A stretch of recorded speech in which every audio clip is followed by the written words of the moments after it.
Teacher. Okay. So,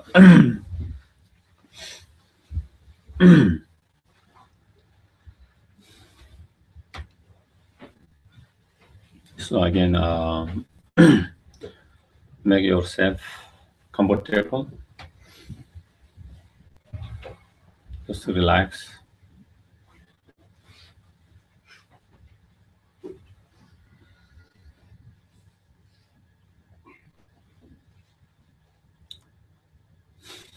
Feel the weight of your body on cushion.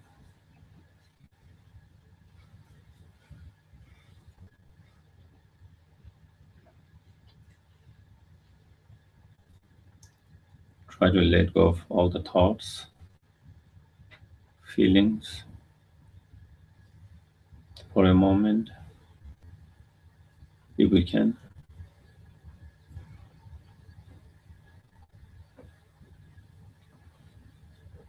And just try to be here in moment, in present.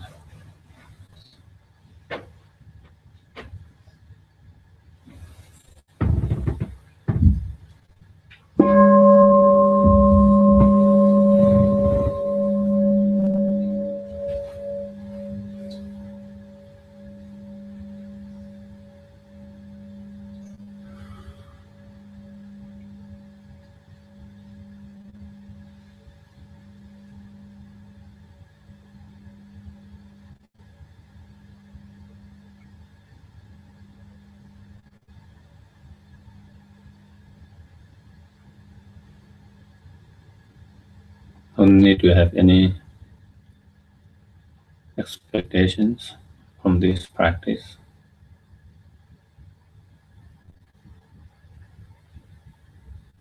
Any experience, anything like that. Just simply sitting and observing.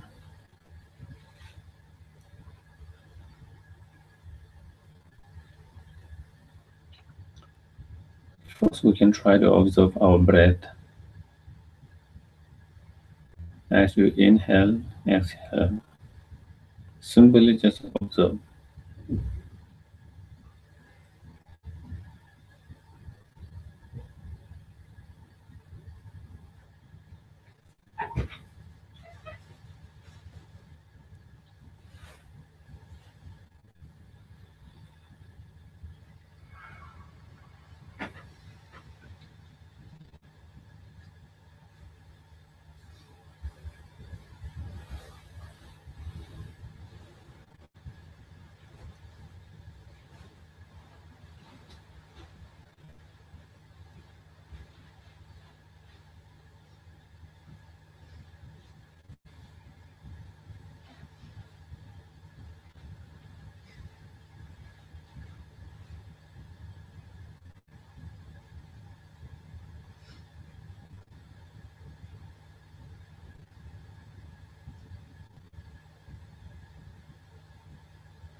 As our mind settles down, then we try to generate good intention, motivation for being here. We can think that I'm going to do this mindfulness practice or meditations,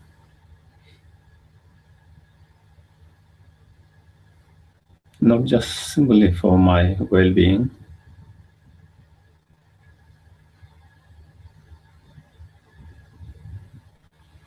but I'm going to do this for the well-being of all sentient beings.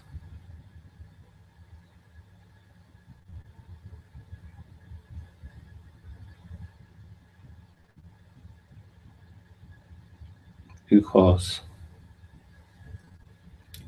to be able to help and contribute towards the well-being of all other sentient beings,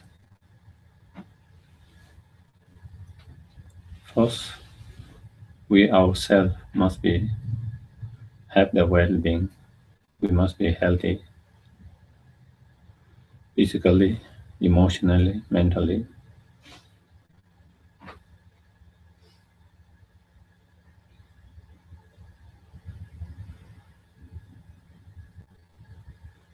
and to have more physical, emotional, mental health, better health,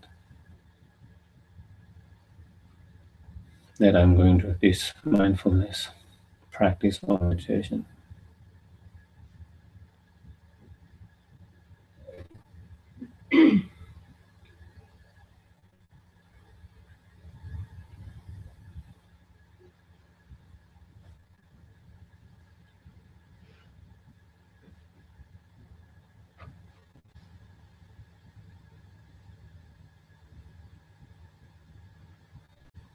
And try to bring your awareness to your body.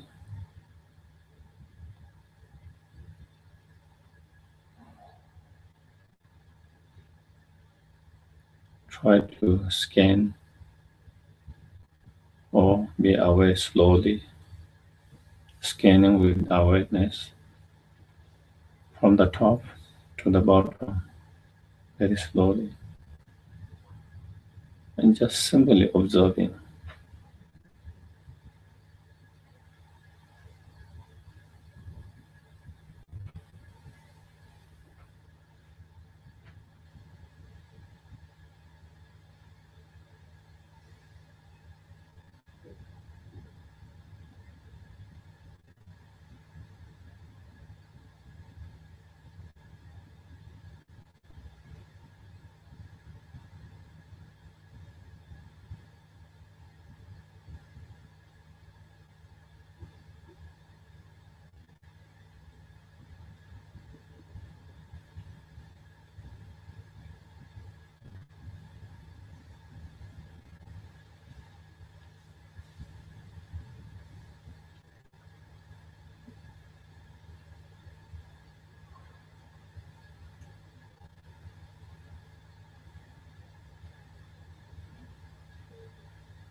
There is no need to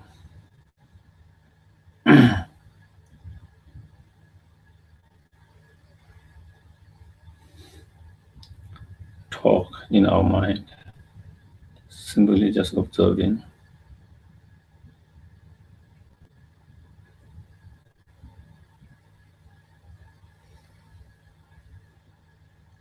But if sudden thoughts or sensations, feeling come up, again, just simply observe them.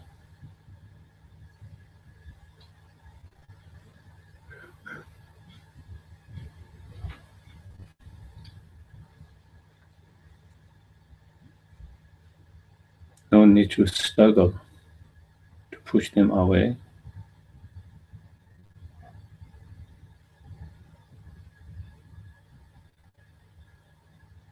Neither no need to impress them and involve ourselves in sheltering of that thoughts or feeling.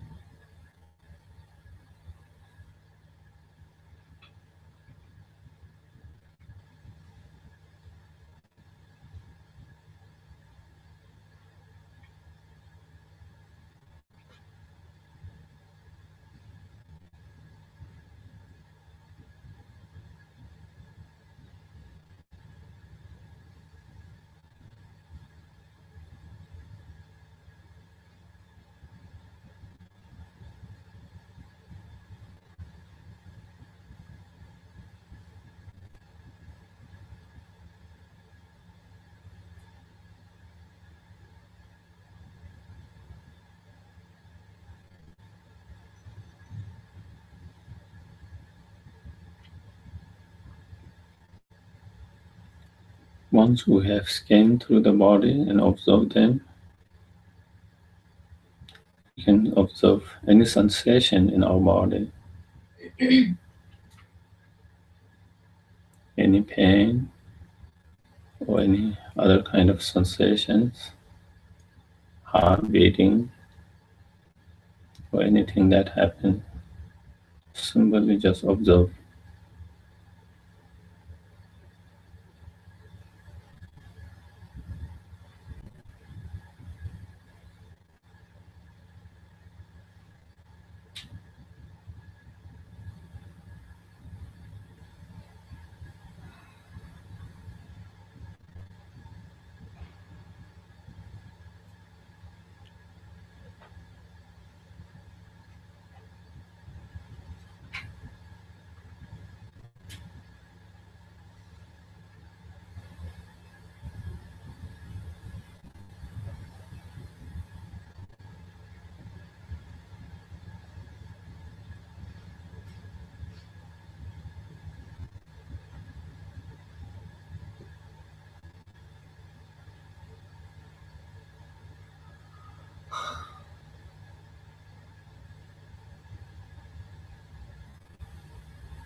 If our mind is unable to stay still, it wanders. Simply just be aware that thought which wanders.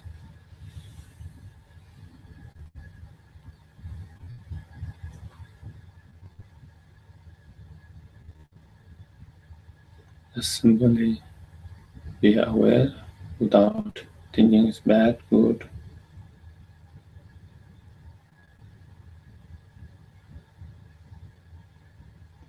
disturbance, obstacles.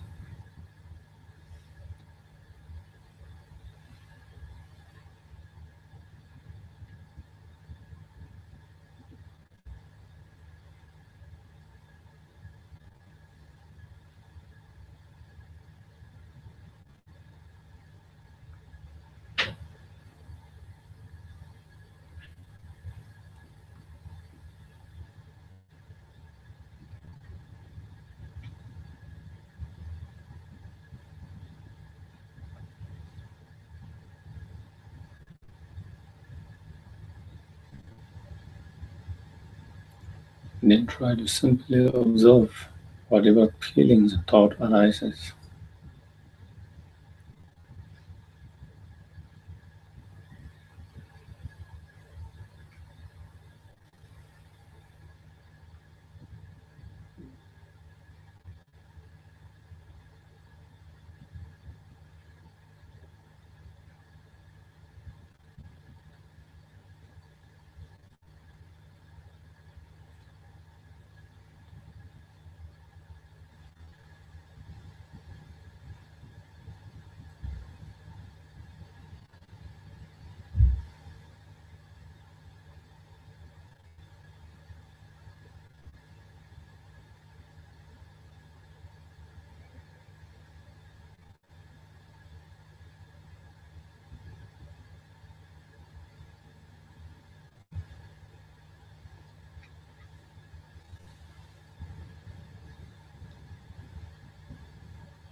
Try to feel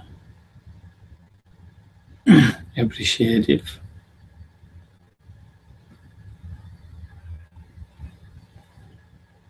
thankful, grateful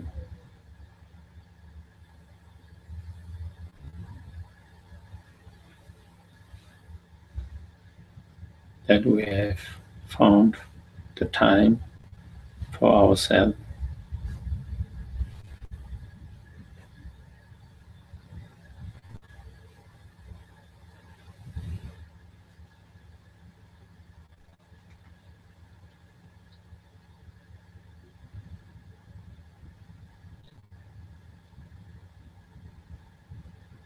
And without trying to be anyone else,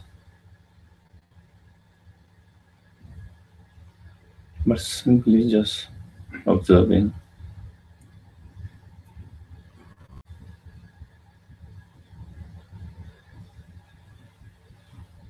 and knowing ourselves better with that observations.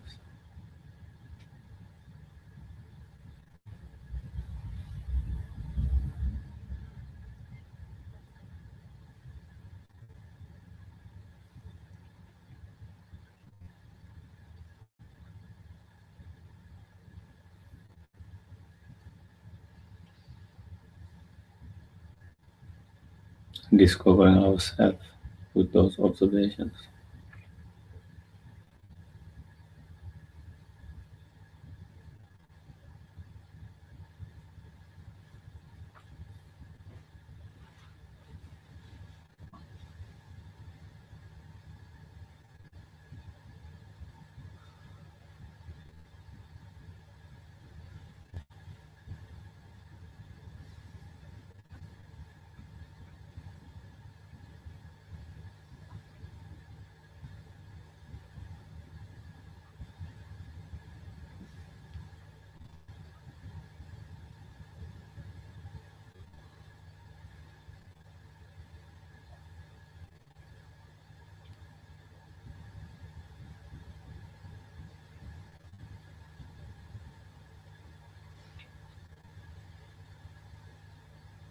Do you have any sensations or feelings or thought? Try not to categorize them in whatever category.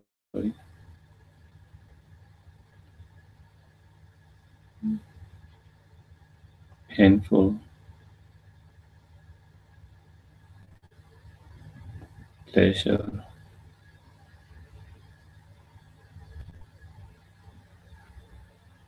helpful, unhelpful, good, bad.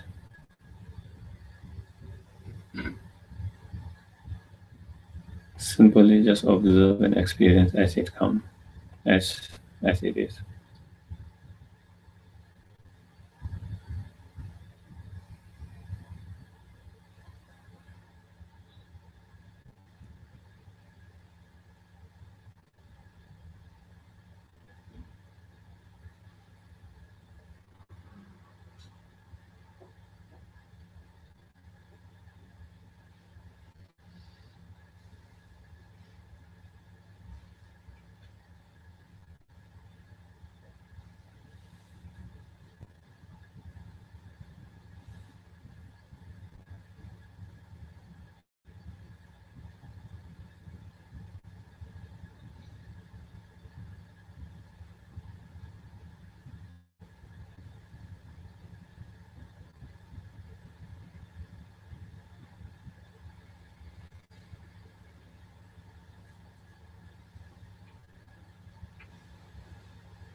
We dedicate the whatever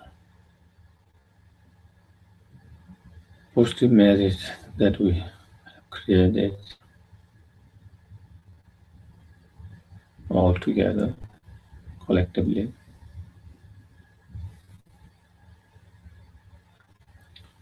The well-being of oneself,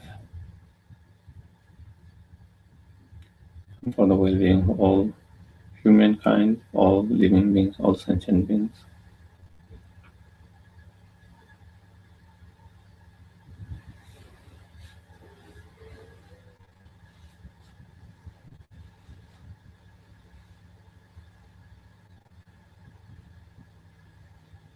May all humankind, all living beings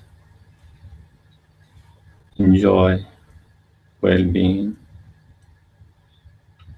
including oneself,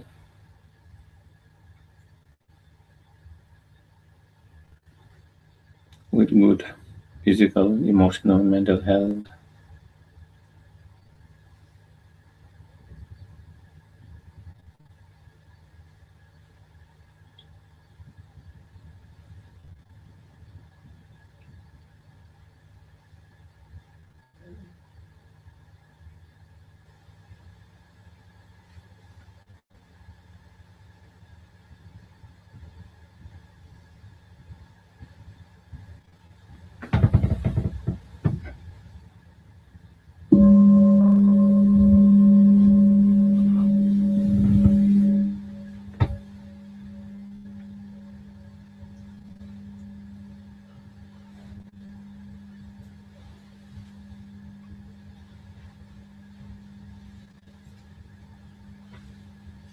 You can gently open your eyes and relax.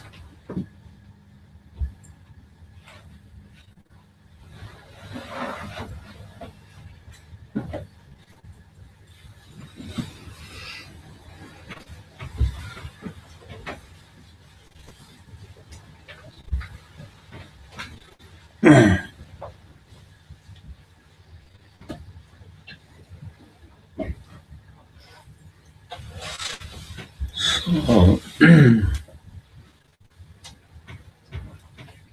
I thought of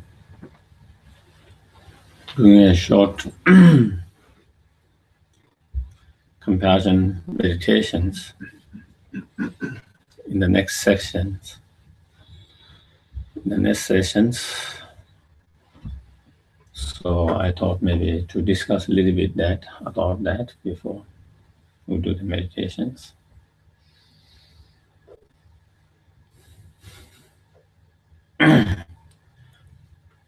And even though there seems to be a lot of misunderstanding about the compassion,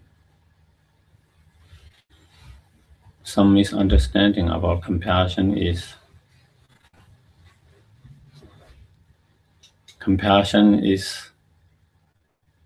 religious, only for those who are interested in religious. Maybe it is not important for normal people who are not interested in religious. There is sometimes that misunderstanding of that. Sometimes there is misunderstanding of compassions of in a way that compassion is needed for those people who want to be sent, who want to save the world, not necessarily for ourselves. There is that kind of misconceptions or understanding as well. Sometimes there is misunderstanding that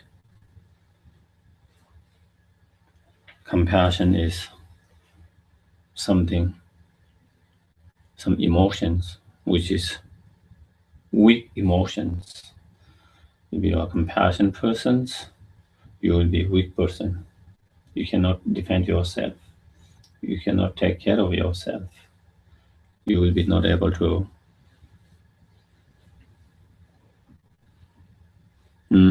protect protect yourself. Again, I think there is some kind of misunderstanding with that as well.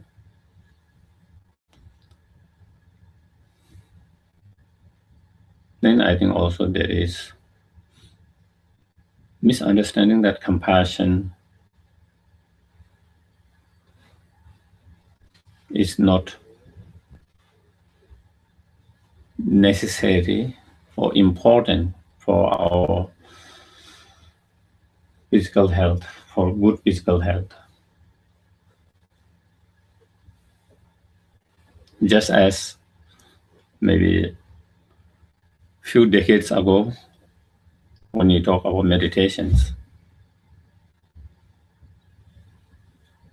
a lot of people think that it has nothing to do with our physical health. But over the time, there has been more and more research which shows, such as mindfulness meditation, a very effective way to be physically healthy, emotionally healthy, and to deal with many of the problem that we have in our world. Depression, for example, one of big problem in the world. So those meditations definitely, there has been a lot of research which clearly shows that it helps anxiety, depression, and all kind of others, mental emotions, as well as for the physical well-being. Same way, there are more and more research which shows compassion is equally effective in dealing with those same problems. Low self-esteem,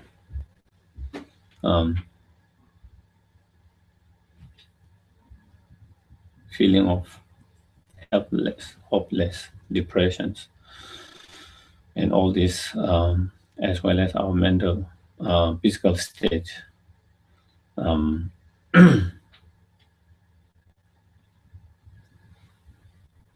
Especially now, they have developed a lot of secular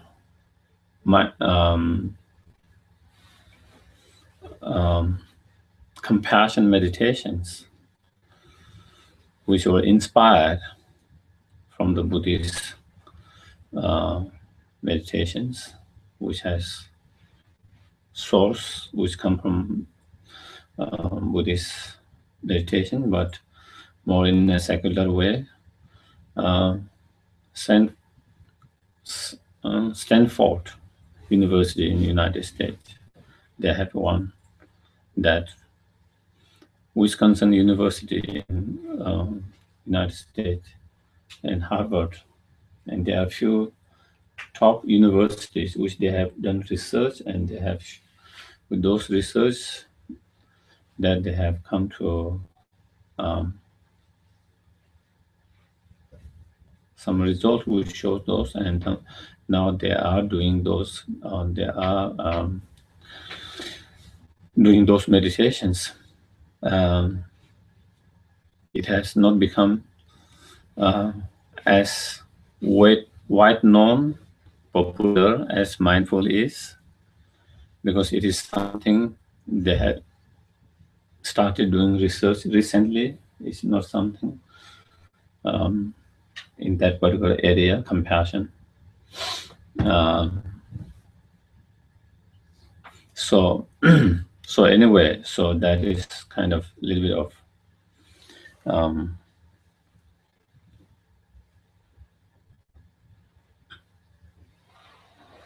and compassion is so important in our life. Without a sense of care and concern for others and the compassion,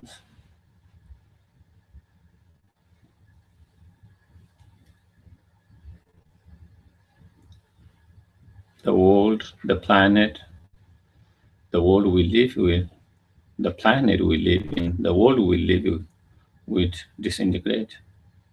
We are seeing the effect of that, already feeling the effect of that.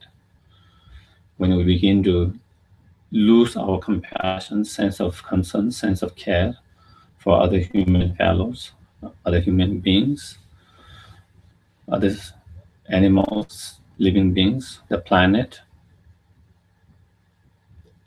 it affects ourselves. Our very survival very much depend on that kind of love, compassion.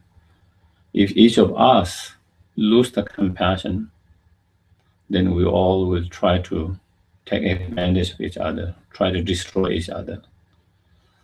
When the world becomes that, none of us can survive.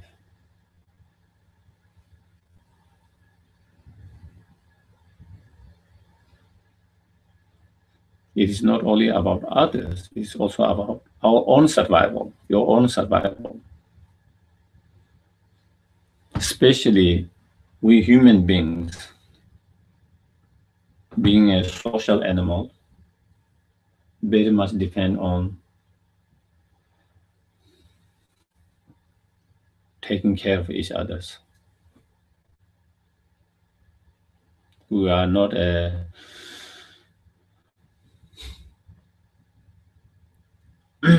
it's hard for us to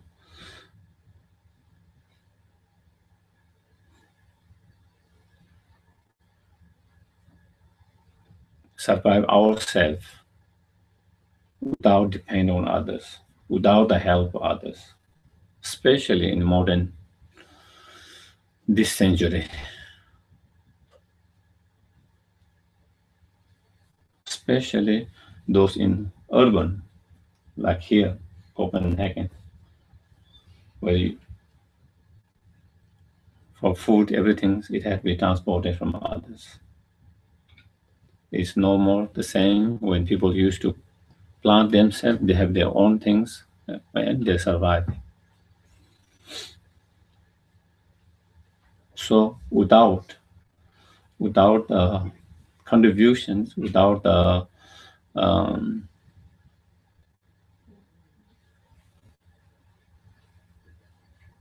help contributions of each others, um, we have become very almost impossible to survive now. More and more as our world gets more modernized in that way. Mhm.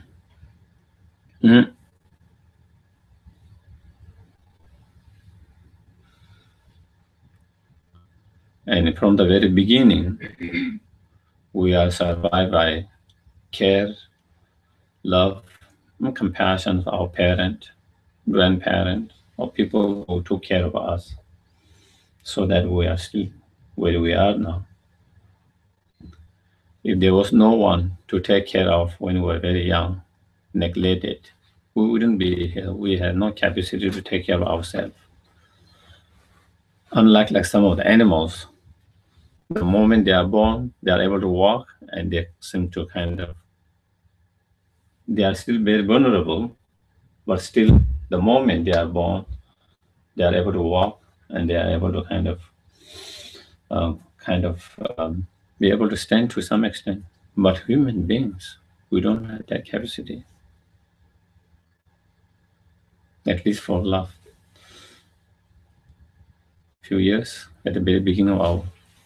So therefore, that is why we are. And over the time, we is through the contribution, help, compassion, care of many others that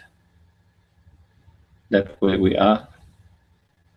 And as we grow, as we get older, again we have to depend on others, whether we like it or not, and we need others' help more and more. At the very beginning, at the end of our life, we need more care, affection, love from others.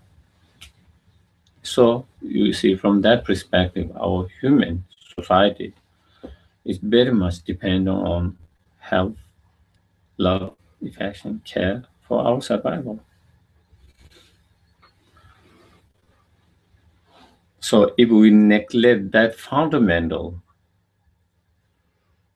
quality that have sustained us, then definitely we can't survive.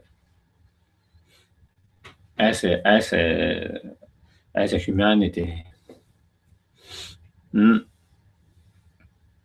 And without the compassion, sense of care, sense of concern for others, even we do survive, we will be in a chaos state. So much fighting, disharmony, fear all the time. Society without sense of care, concern, love, affection for others is absolutely difficult to live in a peace, in a harmony, with much more, with such a um, relax without much fear, without much fear, without feeling the insecurity all the time. Um, it will be more or less like the wild jungle forest, leaving the animals there, where they have to constantly watch for their survival, constantly, because there is someone there ready to jump and eat you. And imagine without compassion, sense of that is how human being will be like that, ready to kind of jump and abuse, exploit, and take advantage of each other's moment we get chances. Living that society is can't be a peaceful society. Such society can't be a peaceful, can't be a relaxing, can't be a happy society. So therefore, true sense of peace only come from inside. And that comes when we begin to have such love, sense of care, love, compassion towards others. When we respect others' life, just as we respect our life.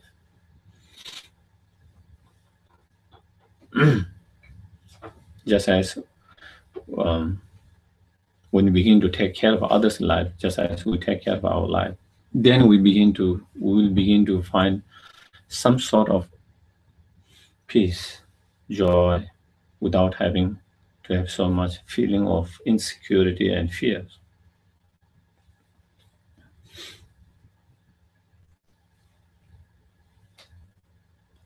Compassion person or compassion doesn't make you one weak.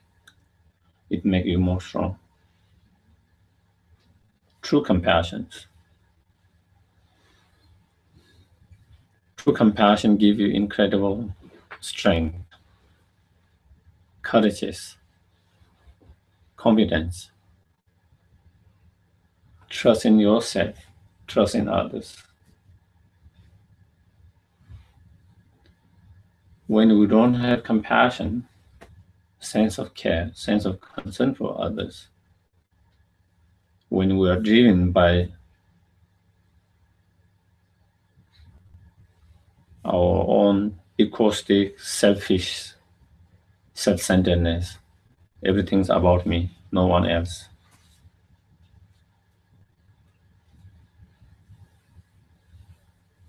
Everything is about me. Then eventually we begin to distrust ourselves. And that will reflect, not only we distrust ourselves, because I can't trust myself, I'm going to distrust others because I think everyone is like me. So I begin to think everyone is like me,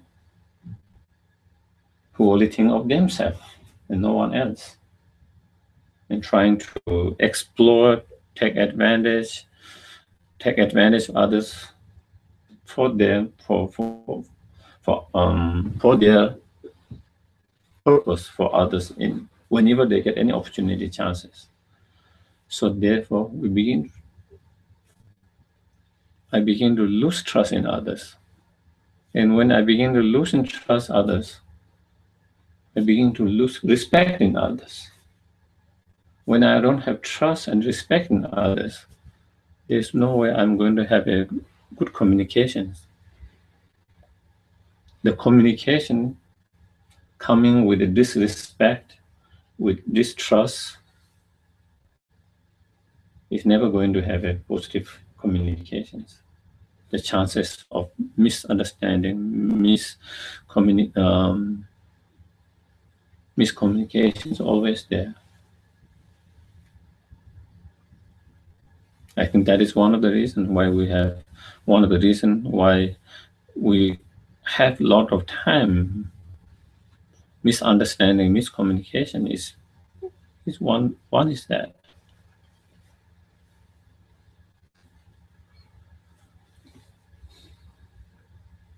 But if I have trust in myself, that naturally brings, because usually if we observe our experiences ourselves, we notice that we reflect to others how we feel.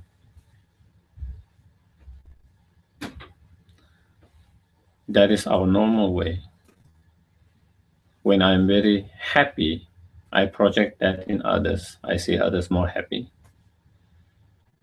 When I'm in a negative mood and depressed, not only I'm depressed, I project that in others, and others also seems more depressed and unhappy.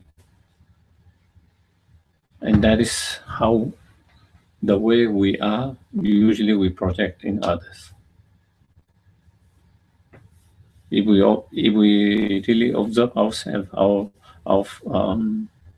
emotions, our way of behaving with others, is quite noticeable. A lot of time, most of the time, we project to others how we feel about ourselves. So imagine a world where there is so much distrust, disrespect with each other. It's hard to find any solutions when we have differences. There's no doubt we are going to have differences. We have different minds. There is saying in Tibetan, one mind means one view. 10 minds means 10 view. 100 minds means 100 view. So the more we are, the more different view we have.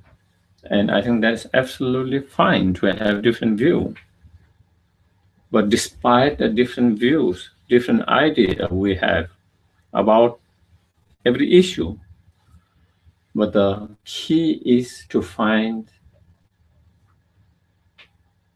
the solutions, consensus. Despite I have a different view, you have different view, but we find a way out where we can come to some kind of agreement.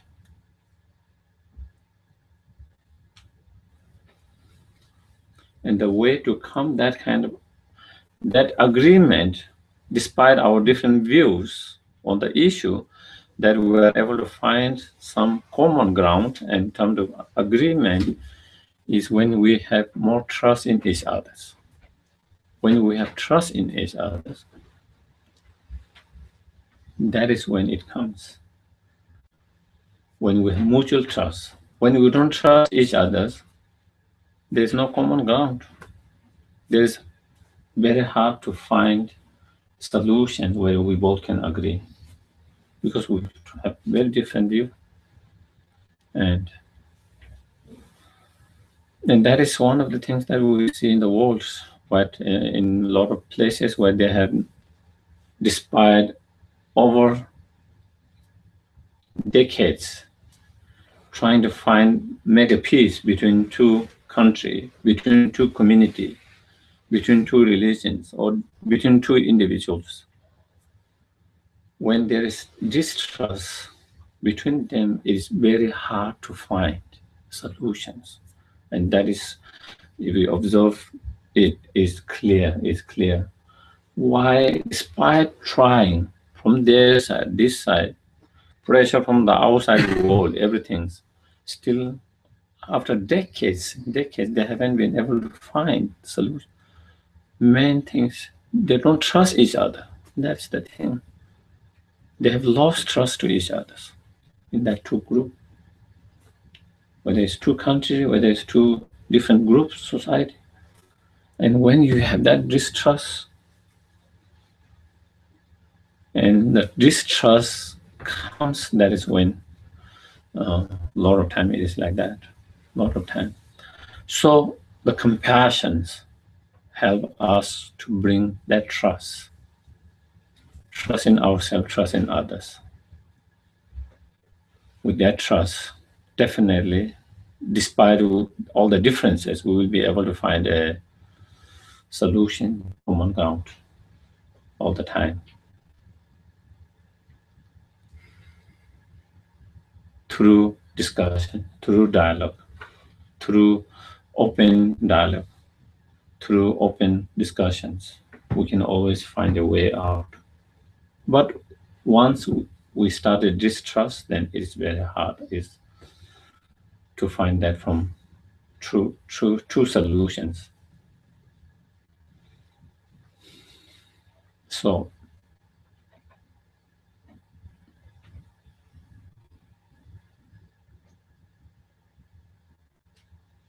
and if I don't have trust people around me, how can I be happy? How can I be happy if I don't trust everyone around me? I will have so much feeling of insecurity, anxiety, worry,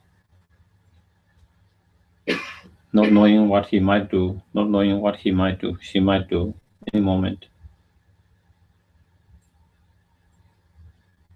Without trust, people around you,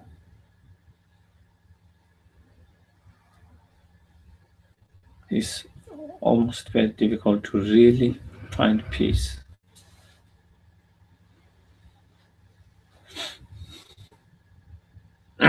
So therefore,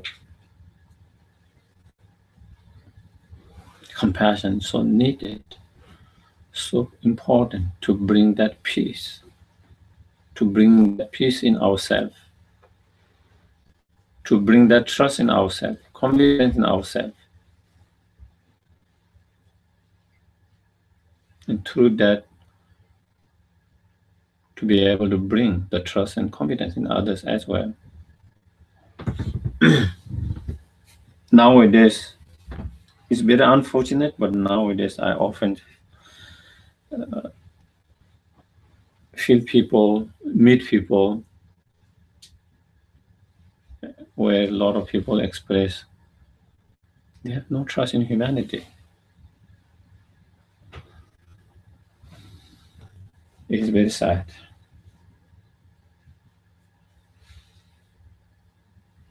They take care of their pets, animals, so compassion in such way, that they give everything.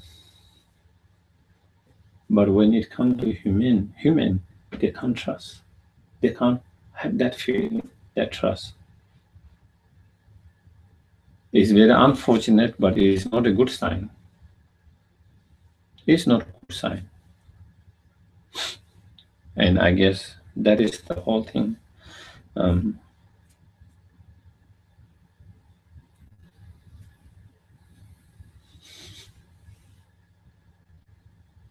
Yeah, I've met so many people who doesn't seem to have almost no trust in almost none of the human being in this world.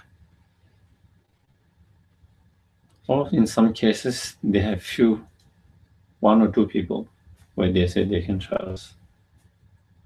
Some trust. And it is so sad to see that. So sad to see that. You have to live in human world and enjoy and trust them.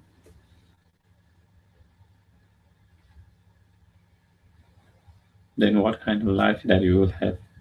Definitely, it's going to have depressions. And some of them express that they don't feel reason to live in this world, reason to be in the world. That clearly shows the level of depression they have.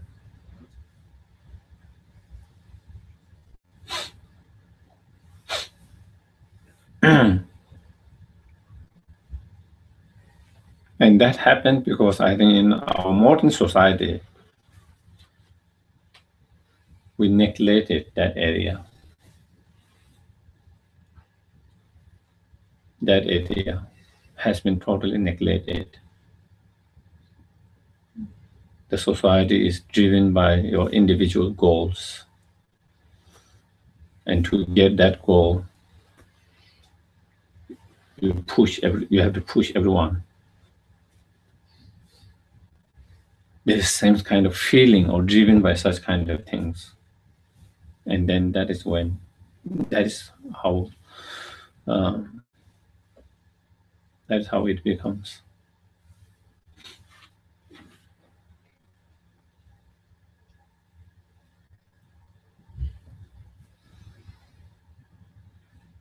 And so when you don't have compassion, and when you don't trust others, and when you have that kind of fear and distrust, even though you are in the world, but you are living surrounded by people whom you cannot trust, then of course it is going to affect your physical state as well. And constantly, when you are in that negative emotion, negative thoughts, constantly, it's going to affect your physical body as well.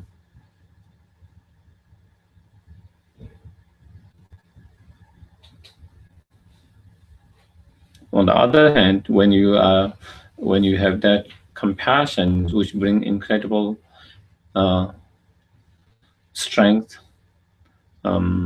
trust, confidence in yourself and others, you are constantly in positive. When you are constantly in positive state of emotions, mind, again, it's going to affect your body in a positive way.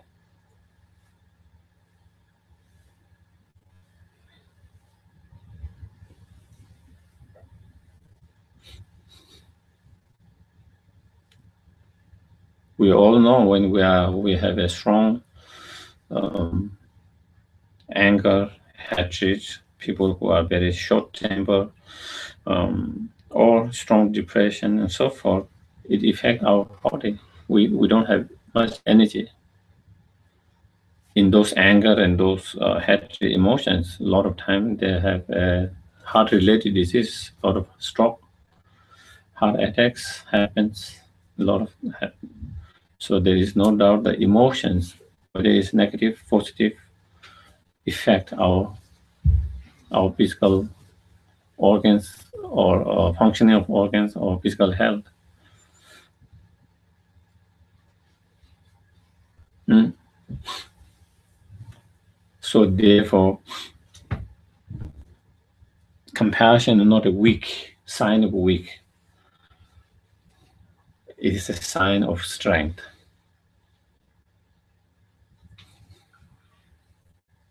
Mm.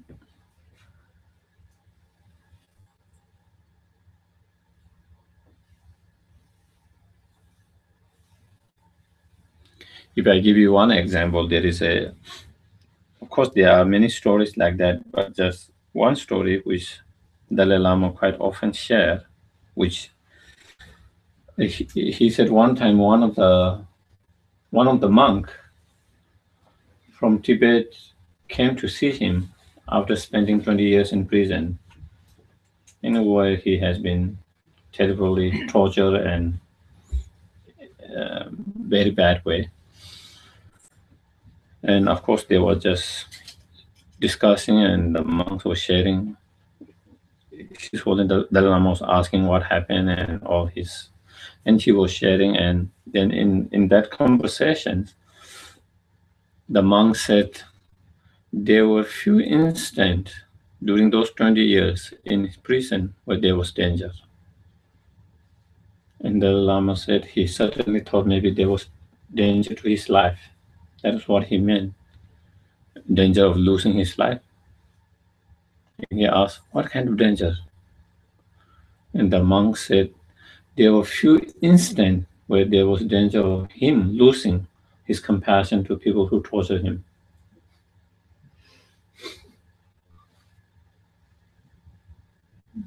So, and I think one of the reasons why he had the strength that he had to continue over 20 years and still not be depressed and not be negative is because of that compassion, That compassion didn't allow negativities to take over him. Otherwise, he would have been so depressed. And he could have lose his life in prison itself, or even when he come out of that, he will be traumatized very badly.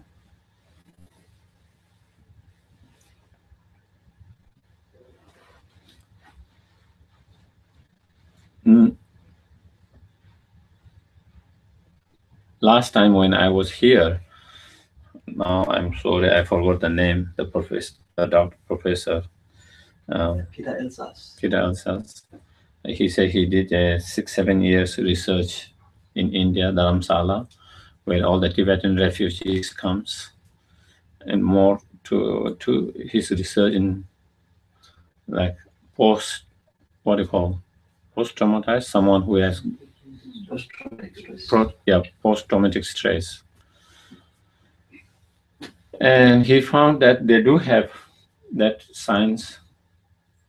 Many of them do have that sign, post-traumatized stress or that kind of sign, but he said compared to what they went through and what kind of stress they have compared to other places where he had done, there is huge differences.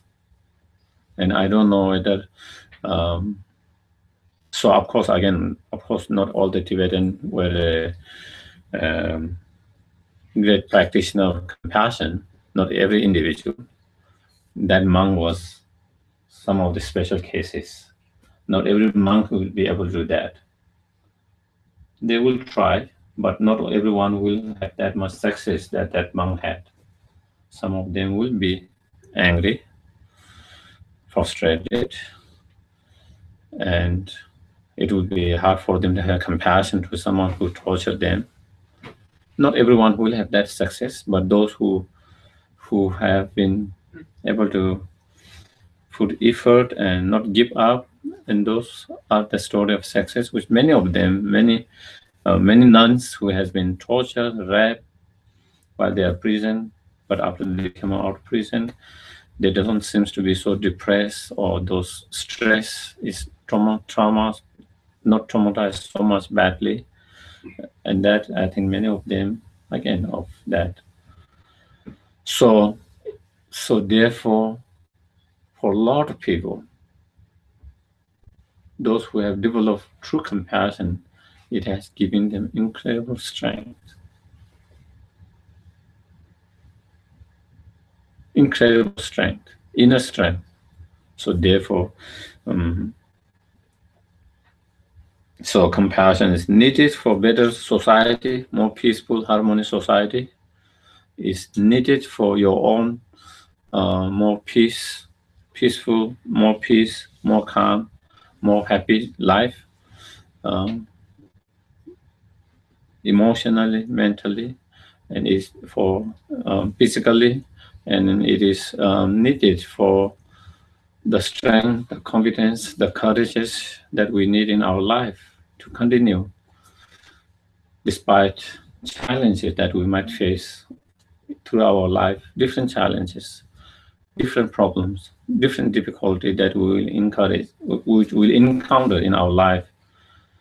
And to encounter those challenges, those problems, those difficulties, we need incredible amount of courage, strength, confidence, and such love will give that kind of the strength, courage, confidence that we need to deal with every different challenges that it will encounter in our life. So I think with that, maybe we will have a short break. Okay.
So again, we will do a very short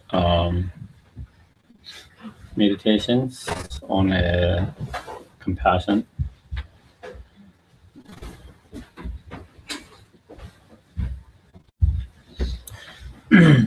Again, just make yours, and then we'll do very short meditation on that, and then after that we will have a question and answer. Okay. Again, make yourself comfortable, relax.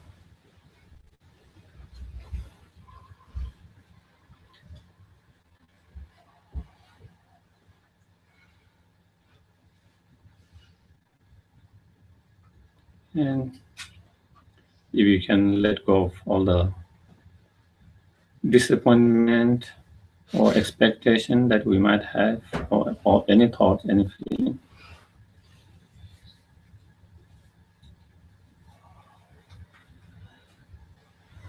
And bring your attention to the breath as you breathe in and out normally, naturally. And just simply be aware of the breath.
Then again, generate a good motivation intention for the practice. Again, thinking that, contemplating and feeling that I'm going to do this practice so I can develop this inner quality of compassion, the inner strength.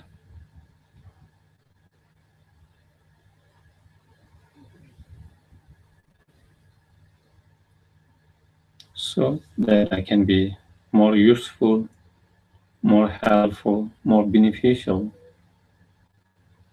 to the society, to the world, to all sentient beings.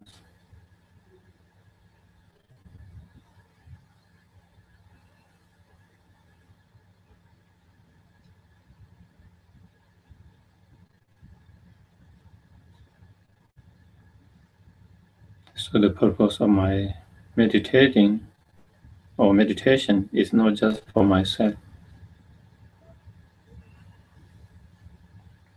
or my well-being, but in order to develop the tools in order to be more helpful, beneficial to the society, world, all sentient beings.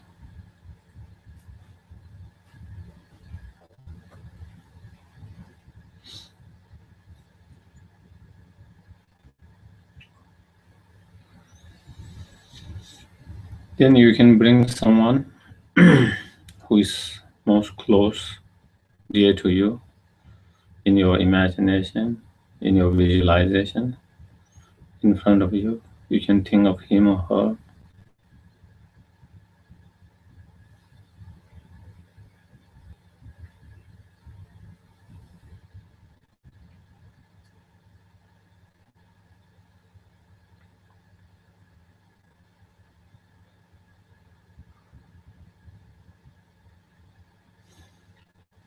Try to see, reflect, contemplate the problem, difficulties, obstacles that they are facing in their life.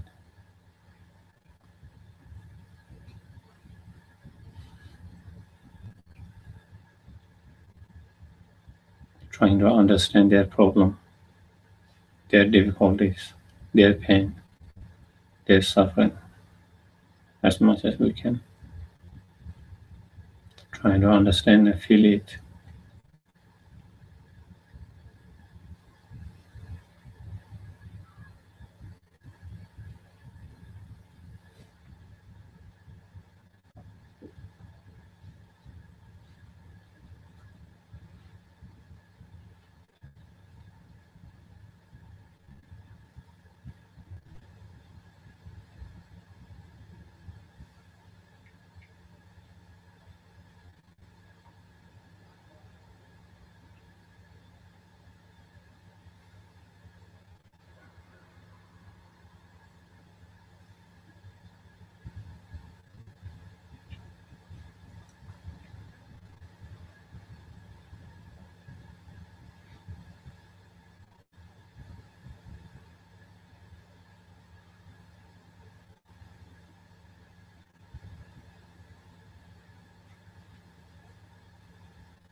Then try to develop a strong wish to help them to overcome and free from the problem, the pain, the suffering, the difficulty.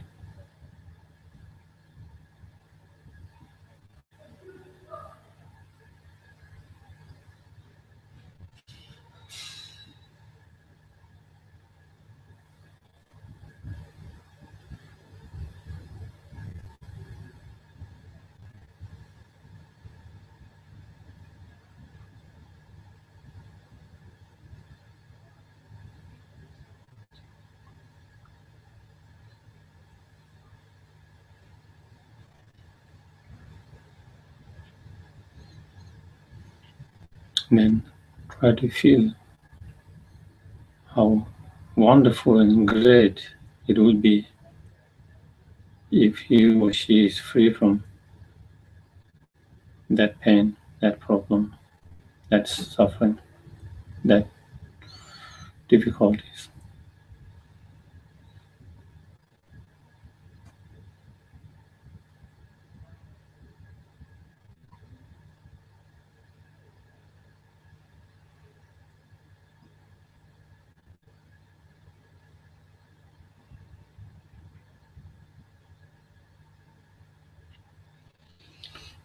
Even with a stronger feeling, may he or she be free from the suffering, the pain, the difficulties.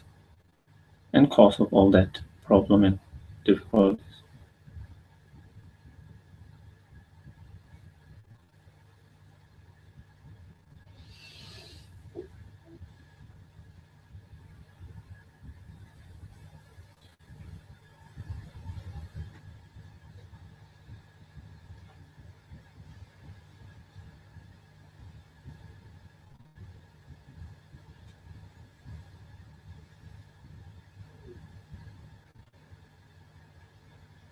With even more stronger feelings,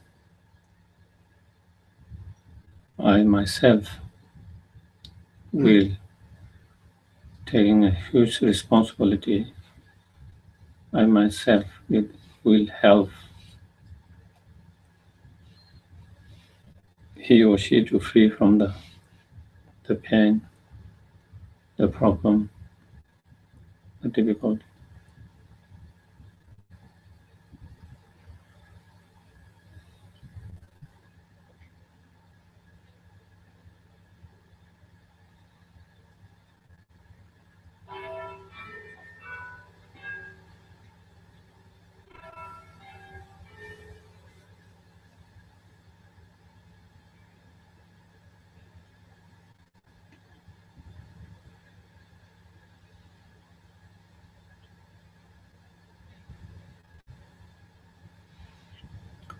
Try, try to experience and try to hold as much as you can the strong feeling of strong wish and feeling of wanting to help,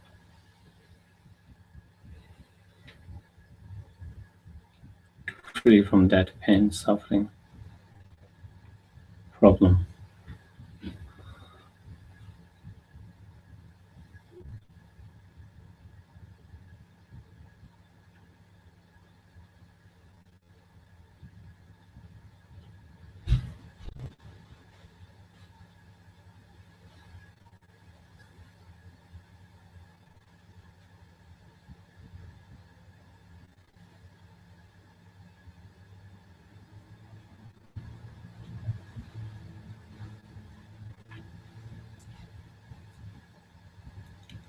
And if you can possible, try to observe, simply just observe that feeling of compassion.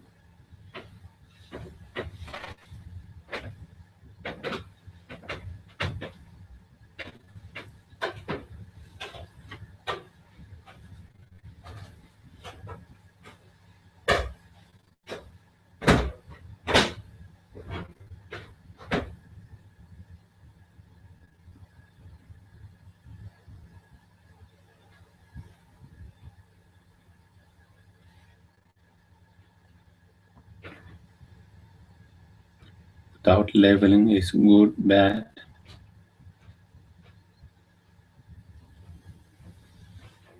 Just simply observe that feeling.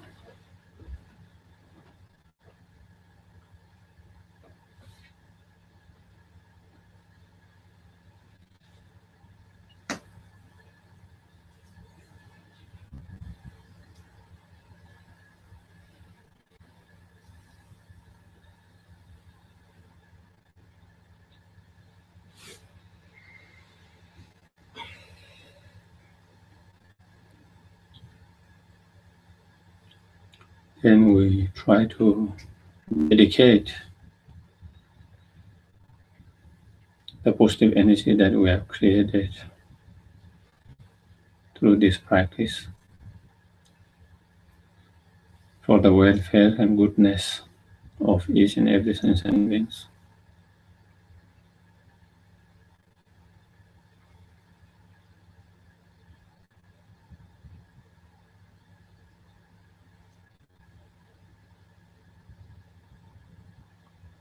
For each and every sentient beings to have peace,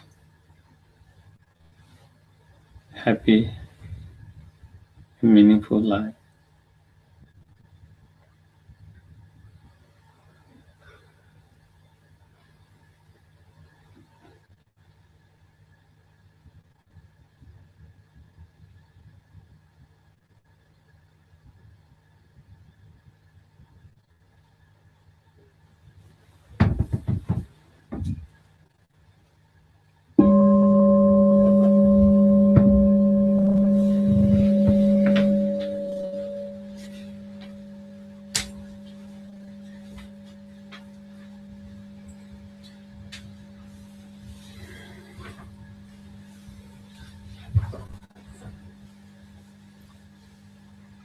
So I did it very abbreviated, very short, but when you really do it, then after that, then you visualize someone who is more like strangers, whom you have no bad relation or good relations. Again, you try to do same way, think about their pain, their problem, their suffering, and in same way. Of course, we might not know specific problem they have, but we can generalize. We all have more or less similar problems. Some of us have some problem, level is higher than others, but we as a human being, we all share the same common things.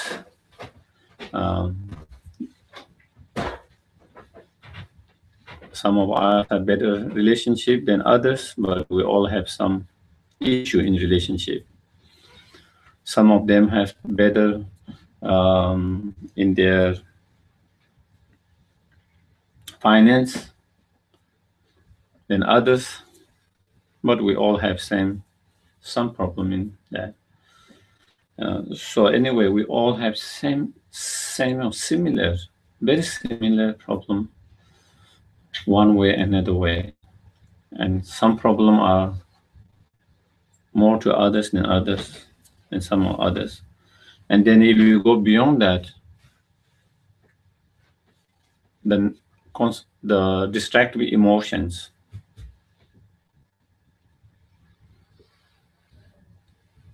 As an ordinary human being, we all have those distractive emotions, such as anger, hatred, pride, arrogance, kind of jealousy, envy, ignorance, and all these kind of distractive negative emotions. So when we are in that, under the influence or control of that negative emotions, it's really hard to have true peace. Until we are free from all those distractive emotions.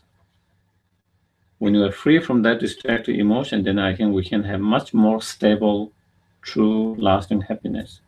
Until we are free from that, we will have a very difficult to have stable, lasting happiness. So therefore, being under the control of such delusion itself is painful. It takes away your freedom. Just as when anger comes, we have no freedom, it just overtakes us. And similar, those all other destructive emotions, they comes and goes, they comes and goes.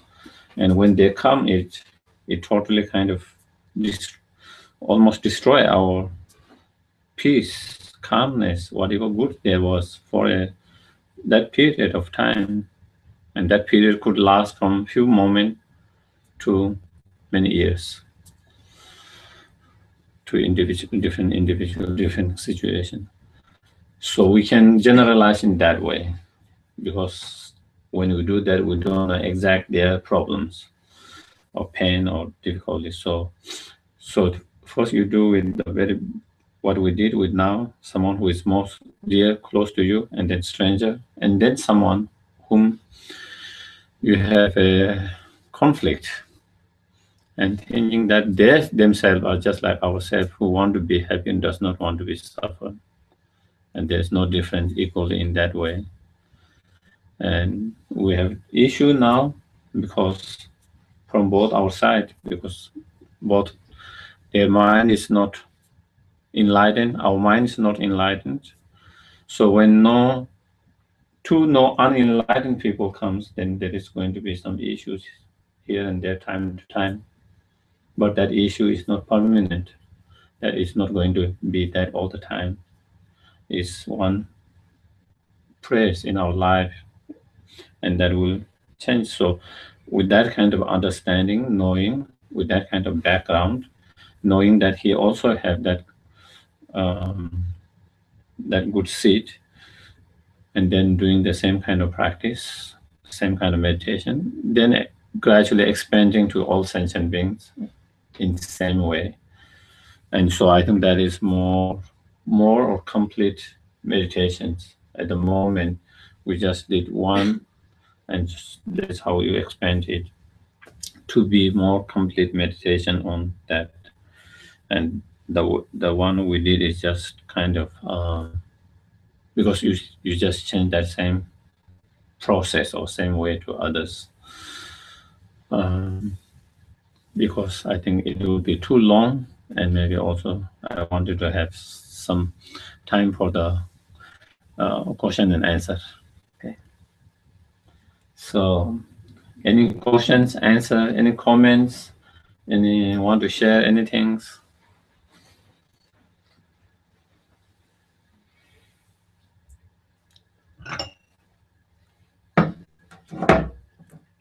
I have a question. Yes, please. You're talking about true compassion.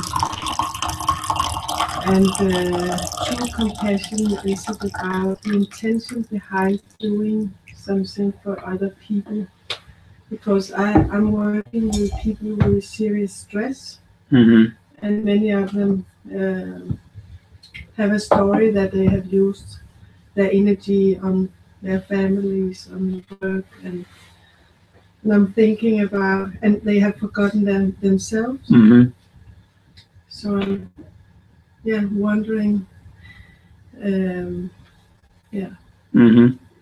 Yes. True compassion is state of mind. Yeah. It is a state of mind. Okay. More than the action itself. Yeah. It's state of mind. And that state of mind will bring the actions. But in most cases, at the moment, a lot of time we get stressed out because taking care of families or your friends, whatever, when they are in difficulty, and you give, sometimes not because we really truly want to give from our heart, not driven true compassion. Sometimes it's pressured by different things. You feel that you have a responsibility, maybe not because your heart compassion feel that way, but you feel if you don't do it, you are unresponsible, or maybe other people will look bad on you. You are uncompassionate, or all these different things kind of make us to kind of do things, overdo it, and in most cases, it's not truly driven by that true compassion. Usually, if it's driven by true compassion, you have less stress because you really enjoying doing that. When you start really enjoying doing that, and from your heart, there is less stress. It's the same with the job. A job which you really enjoy it, you really feel it, you can do 12 hours, you can have less stress. And something you need to do it, your mind is not there, but you have to do it because for living, because for the check, for whatever, but it's job which you don't really enjoy, you don't have passions, 2 hours can be very stressful. So that will one make difference. That will make huge difference. One of the things I have been using example is like, for example, some people like Dalai Lama, or there are some others, who give so much all the time. They are doing. You hardly see them resting, taking off from their whole yearly schedule on a weekly basis. But they seem to have less stress. How they are able to keep it without the stress? Their inner strength, and that inner strength is one of them is the true compassion. Yes. You want to say something? Yes. So how is it possible to know when it is true compassion And when it is my needs, I'm trying to serve. I got kids and I got a wife, and I'm working as a body therapist. And I also deal with a lot of tensions and stress in my own body. So often I get confused if I'm doing things for me or for them, because lots of it is because of I have to responsibility. Yeah. And a lot of it is because of the check. So I often, it just puzzles me whether or not how I can develop more emotional compassion, mental compassion, how to kind of dig into that state of mind which comes and goes along the day. Yeah. I don't know if that's a question. Well, I mean, as I said, through the experience of many people like that monks and many others, it is possible for all of us to develop compassion through the practice, contemplation, meditations.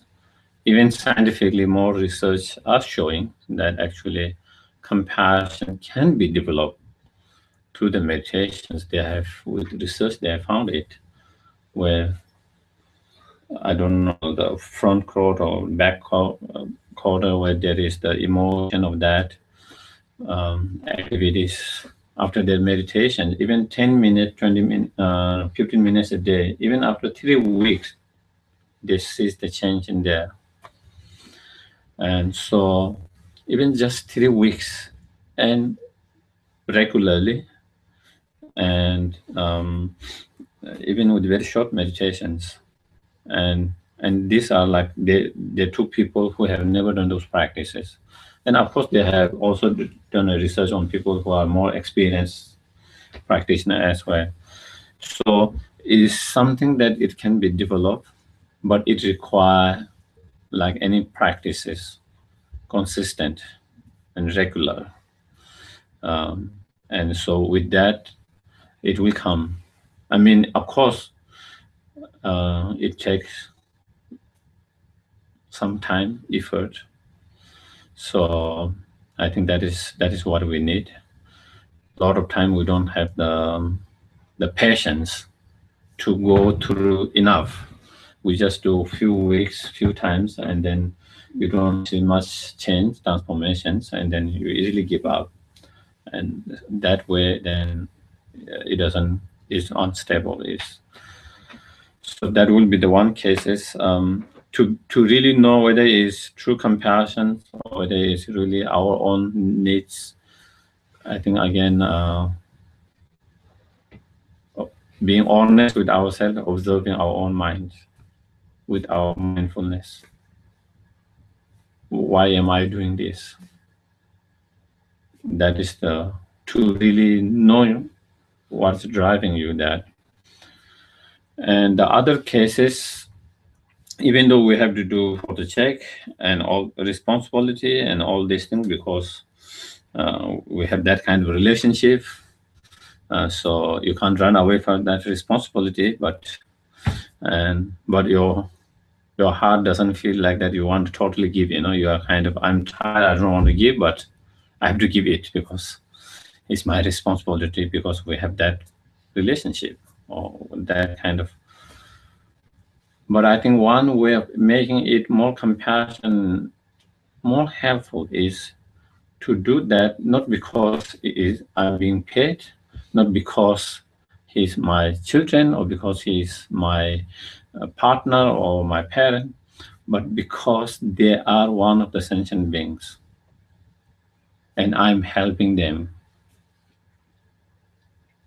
So therefore, and my life is to be able to reach out and help out many people, many sentient beings, as much as possible. And I have to start from somewhere. And this is the starting point. working with this, and I gradually will explain to other people slowly. So therefore, you're taking care of is not because I'm being paid, but because I'm serving people who get benefit from their service, whatever you are doing, whether it's your boss, whether it's your employer, whether customer who get benefit from that. So it is your way of contributing, your way of contributing in that way. So your motivation is driven by that, not by because if I don't get checked, but because I want to serve, and that is one way of serving, and that is how I'm going to serve, starting with that. And then you begin to feel there's more meaning in what you are doing. There's more meaning in what you are doing. And then when you see there's more meaning in what you are doing, there's less stress. Yes. Yeah. Well, it was just a little thing to this also, that the more that you keep the practice of expanding compassion through compassion, then it will also maybe be much easier to feel actually what brings you joy and what nurtures you, like, and or I just contemplating on what you're saying now, because I think that's also sometimes when I related to that, when it can go up and spin around too much, like so combination of practice and then the view that you serve others, that really makes sense to me also right now. And that it gets more and more simple, like the choices, because I think that's really a difficult thing for me, like when to relate to all the options that's coming, like saying, like choosing yes or no. So staying there in this compassion. Yeah, I mean, saying no doesn't necessarily mean uncompassion, okay? Yeah. Because we actually there is misconceptions. If you are compassionate, you have to say yes all the time. You can't say no. Saying no is uncompassionate. That is, again, one of the misunderstanding.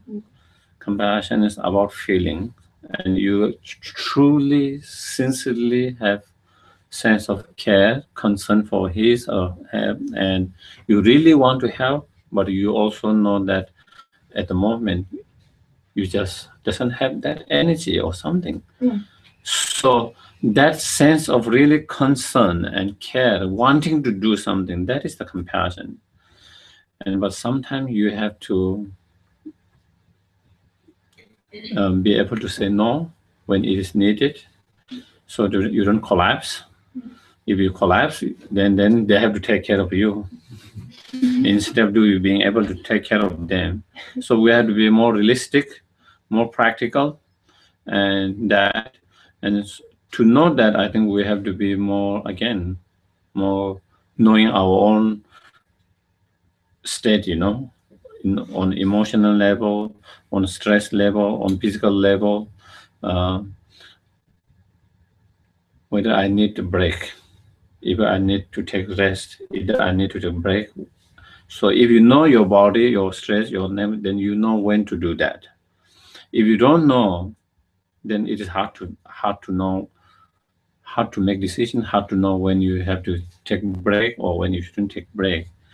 And then with that, of course, like mindfulness meditations, if we are very mindful of our physical state, our emotional state, then probably we will notice then know, and you will have a better understanding of when you feel some kind of energy. Now you know that if you don't take rest, break now, you are going to collapse, because there is that symptom. Then you begin to see that symptom, and so with that, then you will have a better judgment when to say yes or no, and when you need to kind of take care of yourself. Yes.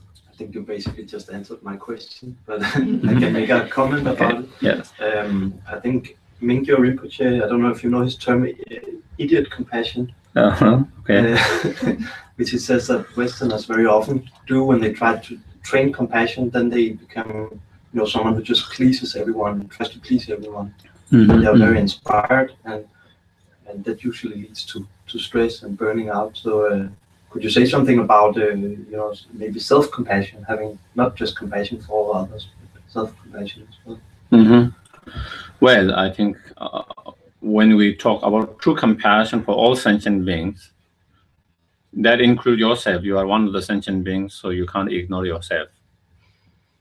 So that is as simple as that. So just as you need to take care of others, you have to take care of yourself. Otherwise, you are excluding one of sentient beings, unless you are already enlightened Buddha.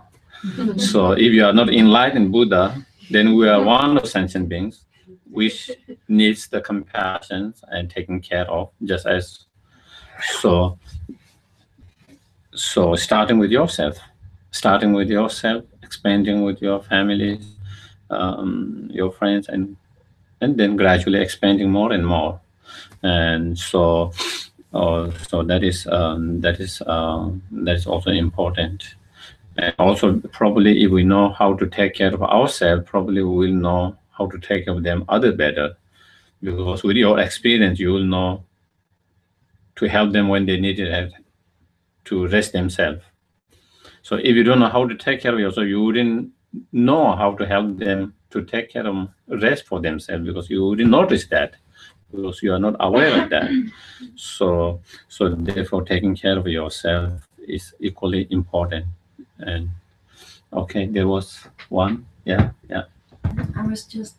Could you elaborate on the relationship between compassion and taking action against wrongdoings? For example, the monk in the prison. I thought it was very inspiring, but at the same time, I'm thinking maybe anger isn't a bad thing if you're getting tortured. Like, in a way, sometimes can't compassion be a block towards taking actions against suppression? No, compassion does not stop you from taking action against the suppressions, but with what kind of state of mind you take action.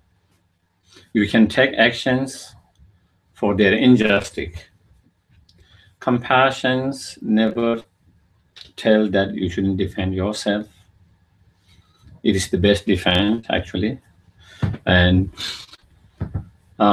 so we have to, when injustice be done to oneself, to others, wherever that is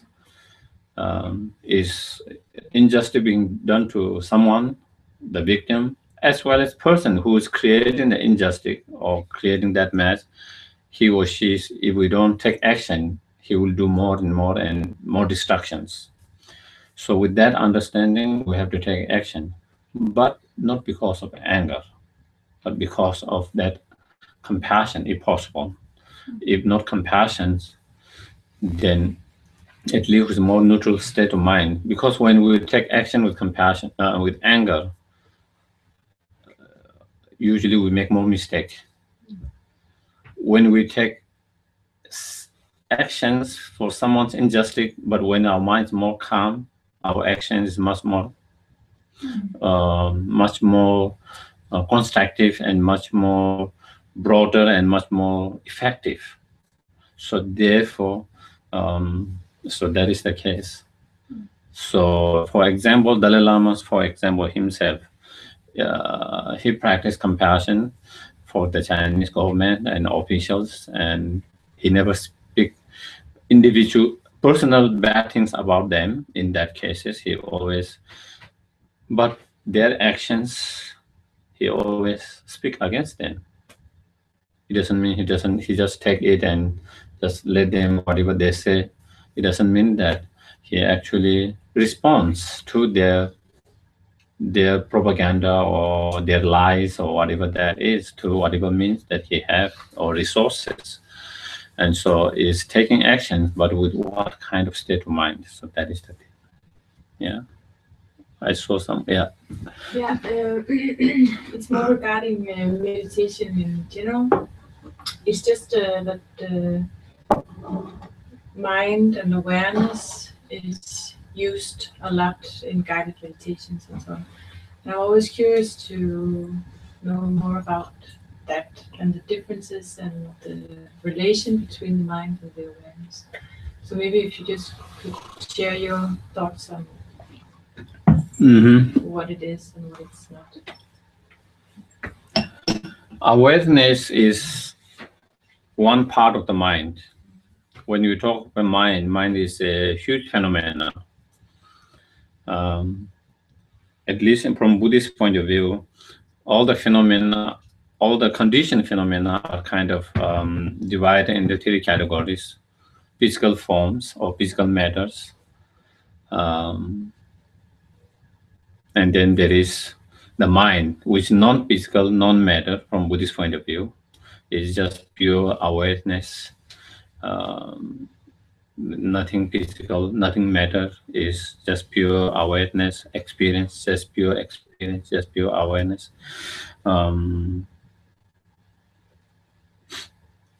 Also, maybe in Western term, I think the awareness has been used in practice. I think it is used very generalized, but I think in Tibetan it is very specific. And then there is another phenomena with energy, which neither matter or neither mind. So anyway, so mind is one huge phenomena, and within the mind, then there are many different types of mind. What you call sense consciousness or mind, and mental consciousness or mind. Sense consciousness comes from eye, in relation with eye, ear, nose, tasting, smell, taste, and bodily touch. And then mental is related with the senses. So there is that kind of that. Then there are conceptual minds, non-conceptual minds. So there are many different categories. There's primary mind, and we call mental factors, 52 mental factors. Within the mental factors, they all are under the category of mind. Within the 52 mental factors, then there are, some of them are destructive, some of them are constructive, some of them are more neutral, and so forth. And so therefore, awareness is one of those mental factors. So it is just one of that. So mind is huge phenomena. Within that, many of them, awareness is one of those. One of those, you can say quality. One of the phenomena among many minds. Yeah. So mind consciousness is more general, which cover all these different type of emotions, different type of feelings, different type of thoughts, different type of all these things. Yeah. So I think, yeah. So what is the term of the observer behind all of what you have just spoken of? The mind. Behind? In what sense? So there is one of the emotions. Let's say today we try to do the emotion of compassion, and then there is another mind which is observing that. Another mind who is observing that feeling of compassion. And so we can use any of those mind to observe different emotions, different feelings, or even observe our consciousness of I. There is one consciousness of the mind which apprehend or observe this cup, and then we can have, when we are skillful enough, then we can have another mind observing this mind, which is observing the cup. So again, when you get more better and advanced, yes. Yeah, I mean, wouldn't it be or is it? In my experience, I have these experiences where I can sense myself as the aware presence. I mean, and isn't that the kind of the key to oneself, or that which is oneself, really? Whereas the mind has all sorts of phenomena that appear in the mind. I don't know. I kind of feel at most myself at those moments where I can kind of observe my own awareness, and it kind of feels essential. Like that's kind of the essence of what I am. Mm-hmm. As the observer. Well, there is the mind, and there is the mind who's observed, whether it's the mind or other breath or sensations, whatever that. There is the mind who's observed, whether it's the breath, physical things, or sensations or feelings. And I think when your mind observes that, usually we feel we are observing it. But when you take away the mind, then we cannot observe by ourselves without the mind. So just like when my body, when I break with this, with my body, I say I broke with me. I broke with me, because we relate with our aggregate, whether it is our mind, emotions, or our physical form. So when we do something with our physical form, then we say I did it. Same way when we do something with our mind or emotion, then we think I saw it. You saw with your eye consciousness, but that will mean I saw it. Yeah. So I think we'll here, and again, in our tradition, in the tradition where in is very, we believe it's very important to have the correct, right, pure motivation at the very beginning of each of our meditation practice, and end of that to dedicate also for good purpose. So to kind of broadening up our practice, so it doesn't just become for my well-being, so that we are able to share that for much more bigger purpose for all sentient beings. And if we train in that way all the time, then I think eventually we'll be able to do much more than we are able to do. So I think that is in both meditation, I think we started with very simple, short motivations, and at the end we dedicated with the short, simple dedications. Okay. Thank you very much. Thank you. Thank you. Thank you. Thank you. Can I make a small advertisement? On Thursday, Stephen Bender will be teaching exploration of Tibetan Buddhism. I don't remember the topic, but he wrote it on Facebook. And on Saturday and Sunday, we have part 2 of the intensive course on how to deal with your own death and the death of others, and like breaking this taboo and understanding from a Buddhist point of view, and also a secular point of view, how to benefit people at the moment of death, people after they passed away, and yourself basically. So it's part 2 of a course, but you can easily participate even though you missed part 1, and it costs 650 kroner. So you could read more about it in the webpage. And then Rubina Curtin, if you know her, she's coming in December. We didn't put that on the webpage yet, but I think it's from the 12th to the 15th of December or something. So we will make sure it gets updated. Okay, thank you. Good night.